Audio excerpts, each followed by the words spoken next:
হবে কেমন মহব্বত হবে 40 বছর থেকে 50 বছর বয়সের একটা সন্তান পান এই সন্তানের প্রতি কতটুকু মহব্বত হবে কেমন চিন্তা হবে কেমন মহব্বত হবে আর এই শেষ বয়সের একটা সন্তান হলো তার নাম ইসমাইল আলাইহিসসালাম তাও তাকে একদম এই যে জন্ম খুব কেন ভালো সাদা একদম মরুভূমি যেখানে কোনো গাছপালা ছাড়া কোনো বাড়ি ঘর কিচ্ছু ছিল না সে মরু প্রান্তে রেখে গাছের তলে রেখে তিনি সরে আসে বলতেন আল্লাহ আমার সন্তান আমার দেখে তোমার হাওলা রেখে এলাম এখন আপনি কি করবেন আমি জানি না মাহাজরা বললেন আমাকে কি এটা আদেশ করা হয়েছে আপনাকে আল্লাহর পক্ষ থেকে নবী রাসূলুল্লাহ কথা বললেন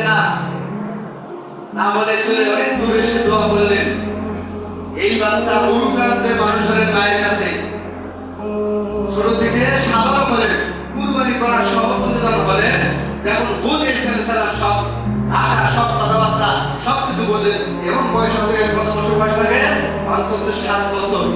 একটা ইসলাম ধর্মে কিছু বুঝতে গেলে 7 থেকে 8 বছর দেওয়া লাগে তাহলে ইসলাম সম্পর্কে সে বুঝবে আল্লাহ সম্পর্কে বুঝবে